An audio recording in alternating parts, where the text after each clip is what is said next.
공상가들의 호스트 하석진입니다. 우리 인간에게는 다른 동물에는 찾아볼 수 없는 특별한 능력이 하나 있습니다. 현재를 넘어 다가올 미래를 상상하고 그려볼 수 있다는 건데요. 물론 그 미래는 생각만큼 밝지 않을 수도 있지만요. 우리는 오늘 다가올 미래를 마음껏 공상하고 이야기할 것입니다. 바로 이곳 테서렉트에서요. 예, 두 분 반갑습니다. 이렇게 테서렉트에 오신 것을 환영합니다. 초대해 주셔서 감사합니다. SF 영화 한 장면에 와 있는 것 같아요. 그렇죠? 네, 저도 정말 흥분되고 기쁜데 어떠한 것을 경험하게 될지 정말 기대가 됩니다. 저야말로 초대에 응해 주셔서 감사합니다. 두 분께 여쭤보고 싶은 게 있습니다. 평소에 어떠신가요? 공상 같은 거 즐겨 하시는지요? 공상 즐겨 하는 편입니다. 이것은 과학자의 본업과도 맞닿아 있는 것 같아요. 처음에는 공상이라고 생각되지만 그 안에서 관찰을 하고 실험 같은 것들이 만들어지면서 우리가 새로운 가설도 세울 수 있는 거라서 공상 그리고 과학 이건 사실 뗄 수 없는 관계긴 합니다. 필수적이죠. 네. 저는 프로파일러다 보니까 미래에서는 어떤 범죄가 발생할까, 또 그 미래 범죄 발생할 때 어떻게 대비해야 될까, 어떻게 범인을 찾아낼 수 있을까, 이런 공상을 좀 많이 해요. 그러다 보니까 좀 어둡고 공포스러운 공상을 자주 하는 것 같아요. 그러니까 미래 세상에는 물리적인 세상에 나와 디지털 공간 속에 내가 하나가 되잖아요. 누군가의 아이덴티티를 훔쳐가는 그런 범죄가 늘어나지 않을까 생각해 봅니다. 신분 해킹 같은. 신분 해킹이기도 하고 내가 누군가가 된 것처럼 행세하기 위해서 누군가의 뇌 정보를 해킹해서 그 사람이라고 다른 사람들이 생각하게끔 하는 그런 형태의 범죄들이 많아질 거라고 생각을 합니다. 소름 끼치는데요. 네, 이러한 시나리오들이 생각이 됩니다. 프로파일러님은? 정신 조작의 범죄가 많이 많이 성행할 것 같아요. 왜 요즘에 글루밍 범죄라든지 가스라이팅 같은 경우 많잖아요. 다른 사람의 의식을 조작을 하는 거죠. 미래에도 범죄자들은 분명히 범죄 욕구가 있을 거라는 거죠. 그럼 다른 사람들의 정신을 조작해서 자신들의 범죄 욕구를 충족해가지 않을까. 한 걸음 더 가셨네요. 그러니까. 저는 들어가서 훔쳐보고 나인 행세를 한다고 생각했는데 들어가서 훔쳐보고 그래 내가 아닌 네가 범죄를 하게 만들겠어. 네. 이것까지 가능하다는 얘기죠. 범죄 조작까지 가능하다는 얘기를 하신 것 같은데, 그러니까 두 분 말씀을 듣고 나니까 제가 오늘 정말로 모셔야 될 두 분을 이곳에 모셨구나라는 생각이 더욱더 강력하게 드는데요. 그럼 지금부터 두 분에게 과학기술이 대단히 발달된 미래에 벌어질 범죄 이야기를 제가 이제 전해드릴 건데요. 무엇보다 범죄 이야기고 미래 이야기다 보니까 두 분의 생각과 의견이 대단히 궁금합니다. 일단 두 분 테서렉트에 잘 오셨습니다. 네. 테서렉트라고 하셨는데 이게 인터스텔라에 나오는 그 공간을 얘기하는 건가요? 예, 맞습니다. 그러면 막 시공간도 왔다 갔다 하는 거고 저희 미래도 갈 수 있는 건가요? 맞습니다. 이 테서렉트는 앞으로 들려드릴 미래 이야기에 반응해서 저희를 미래 세계로 옮겨 놓을 겁니다. 엄청 기대됩니다. 저 엄청 기대됐어 지금. 네. 예, 이곳 테서렉트에서만 가능한 일이 있습니다. 먼 미래의 범죄를 수사하는 사건 분석관의 기억을 불러일으킬 수 있거든요. 저희가 사건 분석관의 기억을 통째로 보는 볼 수 거예요? 있는 거죠. 네. 기억을 본다. 이거 흥미로운데요. 네. 그럼 지금부터 두 분에게 사건 분석관의 기억 속 미래에 발생한 범죄 이야기를 들려드리려고 합니다. 끝없는 공상의 문을 열어보겠습니다.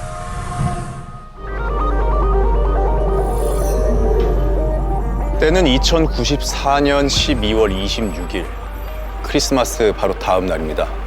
눈이 펑펑 내리는 늦은 밤이었죠.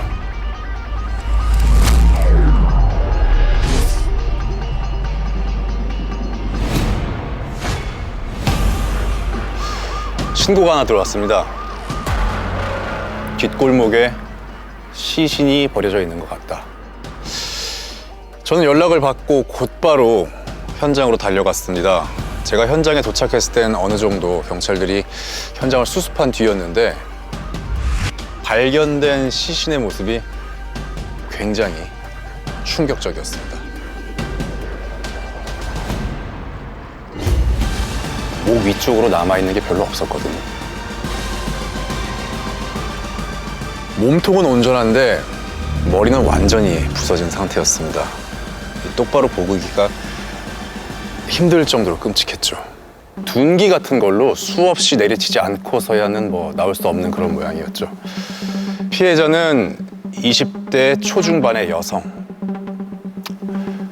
신원은 미상이었습니다. 얼굴만 집중적으로 공격한 걸 보면 피해자를 잘 아는 면식범이고, 시체를 유기한 방식으로 보자면 무발적 범죄일 가능성이 높았습니다. 그때까지만 해도 곧 이 사건은 해결할 수 있겠다 생각을 했었죠. 그런데 정말이지 또 한 번 생각지도 않은 일이 벌어졌습니다. 바로 그 다음 날 또 한 구의 시신이 발견됐거든요.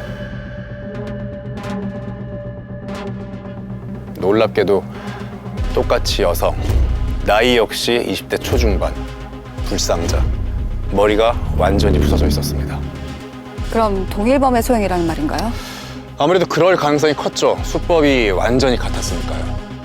그런데도 이번에도 현장에 남은 증거나 흔적 같은 게 전혀 없었습니다. 왠지 만만치 않은 사건 같아요. 그런데 이게 끝이 아니었습니다. 그 뒤로 줄줄이 똑같은 방법으로 똑같이 살해당한 시신이 3이나 더 발견됐거든요.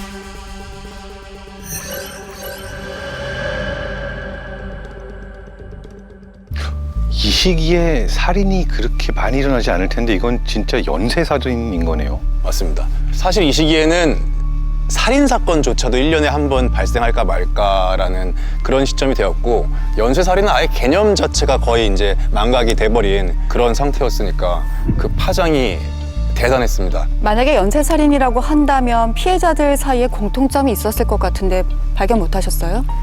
물론 이 단서가 전혀 없는 건 아니었습니다. 피해자들한테는 이 공통점이 하나 있었거든요. 모두가 20대 초중반의 여성이라는 점, 그리고 더미의 의식을 이동한 상태였다는 점. 덤이요? 의식을 이동을 했다고요? 이 더미는 인공 신체를 말합니다. 마인드 업로드 기술을 이용해서 의식을 늙지도 또 죽지도 않는 인공 신체로 이동하는 거죠. 생각보다 단순한 과정입니다. 두뇌의 모든 정보를 서버에 업로드를 하고 더미의 양자 두뇌에 다운로드를 하는 거죠. 이렇게 되면 질병을 극복하는 건 물론이고 원한다면 언제까지고 살 수 있게 되는 거죠. 와, 이건 뇌과학자 입장에서 정말 흥미롭습니다. 왜냐하면 현재도 마인드 업로딩과 관련된 논의들이 진행되고 있거든요. 대표적인 예로 나라는 존재가 몸을 바꿔가면서 살 수 있게 되니까 사실은 거의 영생에 가까울 정도로 오래 살 수 있게 되고, 그렇다면 사람들이 지구상에 무한히 많이 살 수는 없으니까 인구 통제나 출산 통제 같은 것도 이루어질 수밖에 없게 되고, 그러니까 만약 정말 가능해진다면 사회적으로 엄청난 영향을 끼치게 되겠죠. 전 죽음이 사라지고 출산과 임신이 제한된다라는데 좀 씁쓸한데요. 이렇게 마인드 업로딩 서비스는 이터널 라이프라는 회사에서 제공됩니다. 천재 뇌과학자 리사연이 창립한 회사죠. 이터널 라이프를 통해 피해자들의 신원을 알 수 있었습니다. 각 더미의 일련 번호가 머리카락에 저장되는데 이걸로 서비스 이용자의 정보를 알아내는 겁니다. 그렇게 희생자들의 신원이 밝혀졌는데 모두 부모도 친척도 없이 기초연금으로 생활한다는 공통점이 있었죠. 저런 서비스를 이용하려면 꽤 돈이 많이 들 텐데 기초연금 수급자가 이용했다고요? 그러니까 저도 그게 아주 의문스러웠습니다. 당장 풀 수 있는 문제는 아니었기 때문에 아무래도 다른 실마리를 찾아서 계속 단서를 찾는 조사를 이어갔죠. 그러던 중에 또 하나 중요한 제보가 들어왔습니다. 이 희생자의 더미를 분석하던 검시관이 저한테 개인적으로 연락을 해왔습니다. 양자 두뇌를 복원하던 중에 뭔가 좀 이상하다는 생각이 들었답니다. 양자 확률 패턴이 완전히 똑같은 것 같다고요. 완전히 똑같다는 것이 가능한가요? 그러니까 쉽게 말해서 희생자 5이 모두 똑같은 두뇌를 갖고 있다는 거죠. 의식을 더미로 이동하는 경우에 원래의 두뇌와 업로드된 의식은 자동으로 파괴됩니다. 그렇지 않으면 심각한 문제가 일어나잖아요. 의식 복제 같은 게 무한히 일어날 수 있고 이건 아주 심각한 사태를 불러일으킬 수도 있는 문제였습니다. 네, 실제로 이거는 만약에 의식 복제가 무한히 이루어질 수 있게 되면 굉장히 많은 문제들을 가지고 올 것 같아요. 종교계의 반발은 물론이고 그렇죠. 복제가 지속적으로 이루어지는 경우 인간 존엄성의 끝없는 추락까지도 이제 막을 수 없는 거니까요. 따라서 인간의 두뇌를 복제하는 건 엄격히 금지되어 있고 심지어 살인보다도 더 큰 죄로 취급을 받고 있습니다. 근데 이 경우에는 이러한 복제 인간은 의식까지 똑같은 그런 복제 인간이 된다는 이야기인데 그거는 정말 또 다른 레벨의 사건으로 느껴집니다. 예, 그렇죠. 사건의 본질이 완전히 달라집니다. 그런데 이 사건의 초점을 복제 인간에 맞추니까 생각보다 쉽게 풀리더라고요. 복제 인간을 만들어낼 수 있는 사람은 몇 없거든요. 마인드 업로딩 서비스를 직접 통제하고 수정하며 실행까지 할 수 있는 사람. 그런 사람이 딱 한 명 있었습니다. 바로 이터널 라이프의 CEO 리사연이었습니다.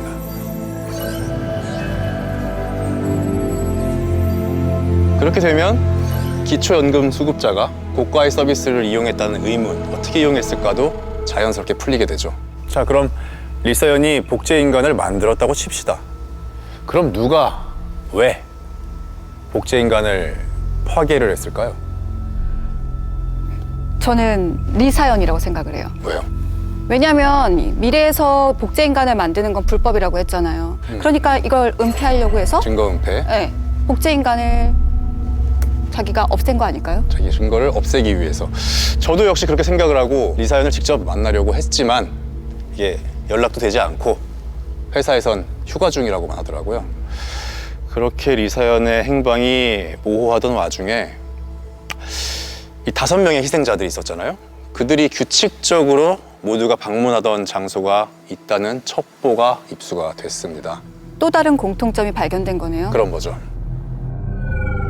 다름 아닌 MTD, 즉 멘탈 세라피 돔, 정신질환을 치료하는 곳입니다. 쉽게 말해서 치료용 캡슐 같은 게 설치된 곳인데 갔다 온 사람들의 얘기에 따르면 잠깐만 들어갔다 나와도 거짓말처럼 기분이 좋아진다고 합니다. 심지어 중독되는 사람도 나타났다고 하니까요. 2094년에는 정신질환에 시달리는 사람들이 대단히 많습니다. 이건 더미를 사용해도 마찬가지더라고요. 오히려 더미를 사용하기 때문에 더 많은 정신질환이 생기지 않을까 생각이 됩니다. 이 복제된 의식이라는 것 자체가 정말 잘 작동하기 위해서는 이런 정신질환을 잘 치료해주는 그런 시설이 필요할 수도 있겠다 생각이 됩니다. 전 왠지 씁쓸해요. 요즘도 이렇게 정신적 고통을 호소하는 사람이 많은데 미래에는 좀 달라질 거라고 생각을 했는데 여전히 그것이 팽배한다라는 거죠. 뭐 과학기술이 발달하니까 두뇌 활동도 세밀하게 이루어질 거예요. 그러다 보니까 뭐 스트레스는 더 세지겠죠. 우울, 불안, 강박, 해리. 안 봐도 비좁은 것 같아요. 이 5명이 다 이 MTD를 이용했다는 것은 이들에게도 어떤 공통적인 정신질환이 있지 않을까라는 생각이 드는데. 맞습니다. 네. 모두 완벽하게 똑같은 정신질환을 진단받은 상태였습니다. 그것도 이 사례를 쉽게 찾아볼 수 없는 아주 독특한 형태의 질환이었습니다. 거기다가 이들처럼 주기적으로 방문했다면 꽤 증상이 심각했다는 거죠. 그래서 제가 혹시나 싶어서 이 희생자들이 방문한 MTD의 이용자 명단을 조사를 했습니다. 총 7명이 있더라고요. 여자가 6명에 남자가 1명. 그러면 혹시 그 6명 중에 피해자 5명이 포함되어 있는 건가요? 그렇죠. 그리고 나머지 1명이 놀랍게도 네, 리사연이었습니다.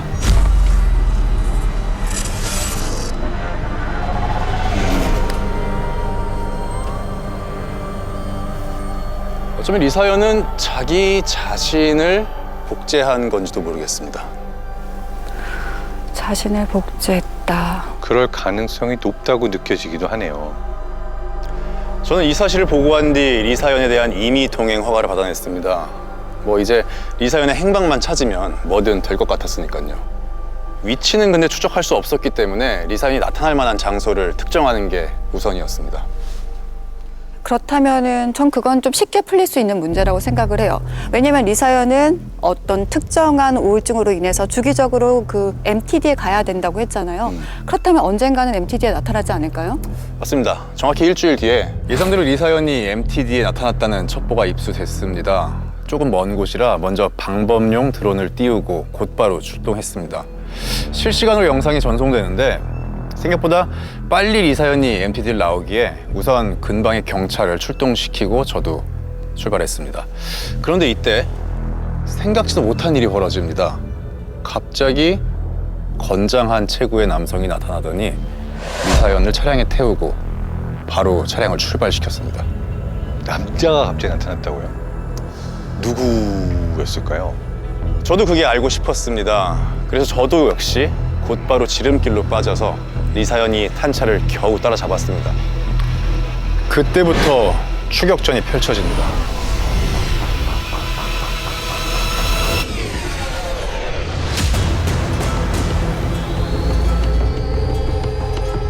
그렇게 한참을 달리다가 도저히 안 되겠다 싶어서 긴급 통제 시스템을 발동시켰습니다. 바리케이트를 세운 거죠. 남자가 몰던 차는 튀어나온 바리케이트에 그대로 충돌합니다. 박살난 차 문을 열었는데 갑자기 남자가 튀어나와서 저를 공격하더라고요. 물론 일반인들은 저 같은 사건 분석관에게는 상대가 되지 않았습니다. 남자를 제압을 한 뒤에 차로 갔습니다. 그런데 리사연이 정신을 잃고 축 늘어져 있더라고요. 앞 이마가 함몰된 채로요. 차량 충돌 때문에 그런 건가요? 아니요, 차량의 안전장치는 완벽히 작동을 했습니다. 제가 봤을 땐 뭔가에 얻어맞은 충격 같아 보였거든요. 남자가 저를 공격할 때 흉기를 들고 있었는데 그거에 당한 게 분명히 보였습니다. 그리고 저는 바로 구조 요청을 했고 리사연 역시 더미를 사용 중이었으니까 조금 서두르면 그 의식 자체는 구할 수 있을 것 같았습니다. 대체 뭐가 어떻게 돌아가는 거죠? 저도 당장 상황이 이해가 되지는 않았습니다. 그래서 우선은 리사연은 구급차에 실어 보낸 뒤에 기절한 남자를 깨워서 추궁을 했는데 절대로 입을 열지 않더라고요. 그런데 그 순간 딱 한 가지 마음에 걸리는 게 있었습니다. 사실 그동안은 별 생각 없이 지나갔었는데 희생자들과 리사연이 다니던 MTD에 정확히 똑같은 형태의 우울증을 앓고 있는 사람이 한 사람 더 있었죠. 리사연과 희생된 사람들 모두 여성인데 이 사람만 남성이었습니다.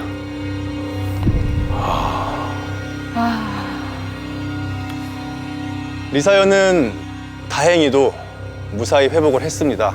저는 곧바로 리사연을 신문했습니다. 순순히 모든 진상을 불어넘기더라고요. 약간 자포자기한 것 같기도 했어요. 리사연의 증언 한번 직접 들어보시죠. 네. 마인드 업로딩이 흔해진 시대. 번식과 복제가 강력히 통제되는 시대. 인간의 새로운 종번식과 통제의 방법으로 마인드 업로딩과 더미를 활용하면 어떨까? 저는 이 질문에 답을 찾기 위해 실험을 하나 했습니다. 기억 조작을 한 뒤에 제 의식을 5개의 더미에 복제했습니다. 맞아요. 복제인간. 그리고 하나 더 준비했습니다. 여성이 아닌 남성의 더미로요.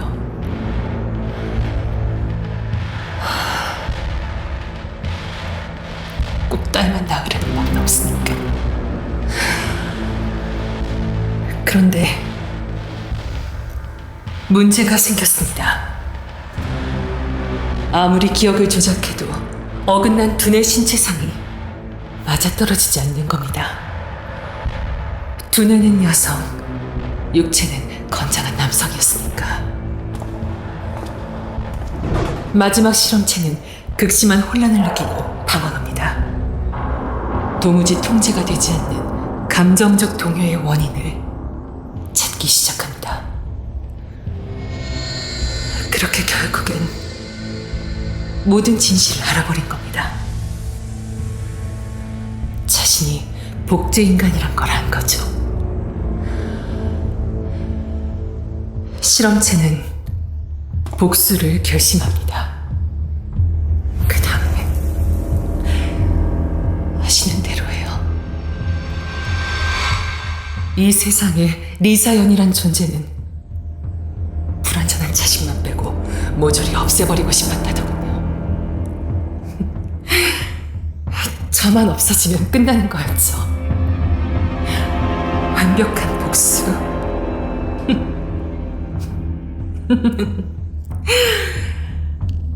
불완전한 오리지널. 이게 다예요. 그냥 다 제 잘못이에요. 제 호기심 때문에. 실험은 실패한 셈이죠.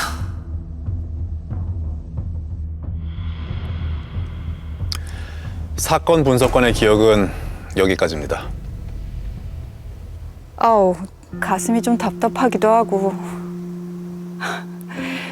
리사연이 웃고 있는데 그 웃음에 더 슬픔이 느껴지는 것 같아요. 리사연의 이야기 안에 굉장히 많은 생각할 거리들이 담겨 있네요. 어떻게 보면 그 남성은 가장 불완전한 존재였기 때문에 가장 완전해지고 싶었을지도 모르겠어요. 그러니까 자신을 제외한 모두를 죽이고 자신만 존재함으로써 그 완성을 실현하려고 했던 건 아닐까요? 일단 마인드 업로딩이라는 기술이 가능해진다고 할지라도 사람들이 이 기술을 어떻게 사용하느냐에 따라서 이렇게 비극적인 결과도 나올 수 있다는 점이 주목할 만한 점이라고 생각하는데요. 이 이야기에서 보이는 바는 이 기술이 완벽한 기술은 아닐 거다. 저 시점에도 아니었다. 저 시점에도 완벽한 기술은 아니었다라고 볼 수 있지 않을까요?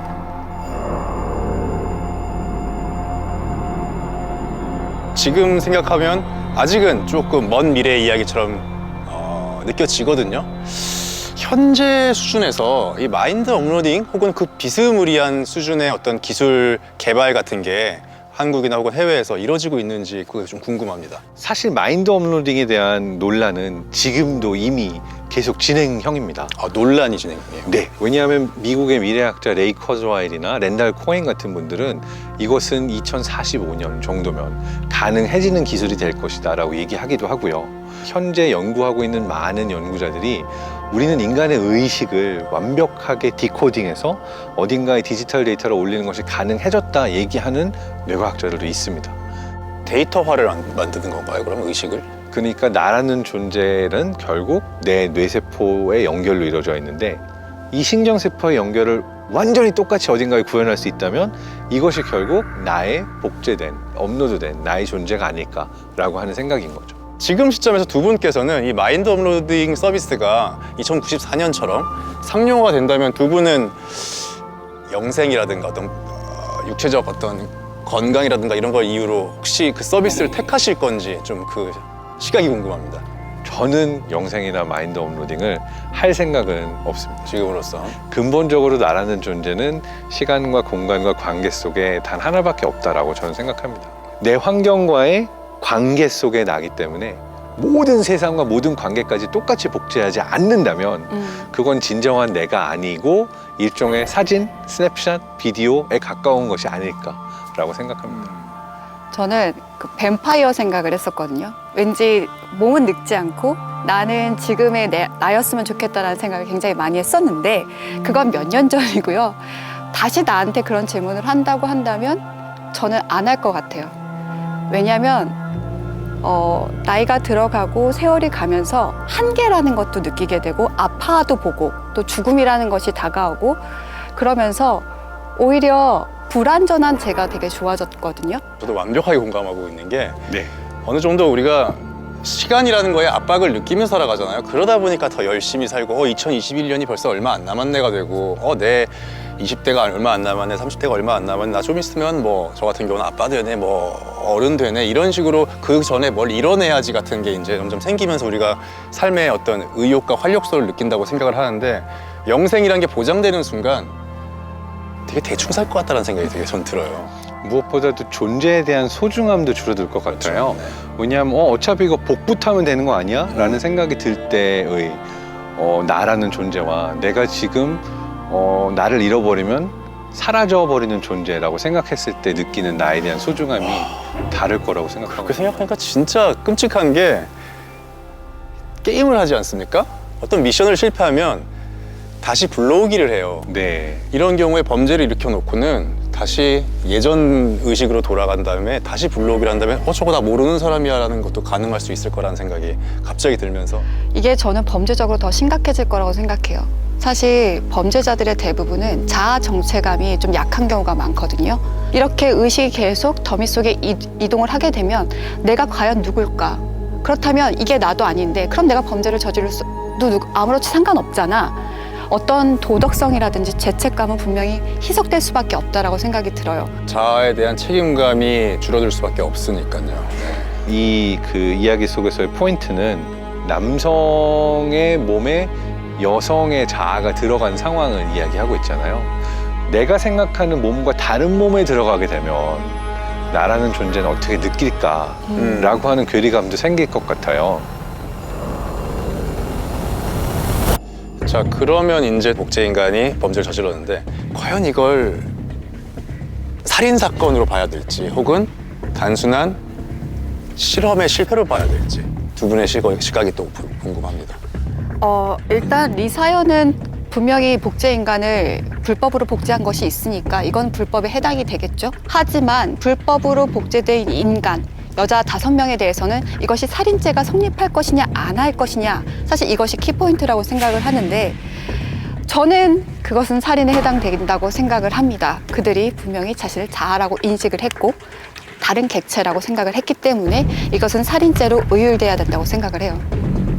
저는 사실 복제인간은 인간이 아니라고 생각합니다. 예를 들어서 하석진 배우님의 사진을 인스타그램에 올려요. 그러면 기술의 발전으로 지금은 그 사진이 갑자기 살아나서 표정도 짓고 웃고 할 수가 있거든요. 여기서 한 단계 더 가면 사진을 찍어서 올리는데 내 사랑하는 사람과의 시간을, 그 기억을 올리고 싶어요. 그럼 그때 그 감정 상태와 기억을 담아서 살아 숨쉬고 움직이는 사진처럼 온라인에 옮기는 것도 곧 가능해질지 몰라요. 그렇죠.